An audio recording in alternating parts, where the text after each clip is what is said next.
Ka nisur këtë të hënë dita e parë e aplikimit të fermerëve për skemën ndihmëse në bujqësi dhe blegtori për vitin 2025. Pranë ekstensionit të bujqësisë në Fier, fermerët janë paraqitur për të marrë informacionin e duhur dhe për të aplikuar online për këtë skemë. Ata kanë pohuar se ndryshe nga vitet e mëparshme ka një shtesë në dokumentacion duke u vështirësuar aplikimin.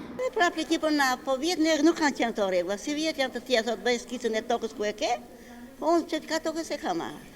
Se do leka toka, ne vajkë ne është atë një pension marri. I Libofshës. Kam aplikuar vit për vit, kurse si vjet na kërkoj gjëra të reja. Përderisa u ka paguar taksën e tokës, për çfarë kërkon plan vendosjen me ti? A është taksa e prona ime që kam paguar?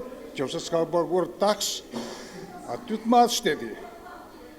Jo, unë paguaj taksën, hajde bëj dhe plan vendosjen.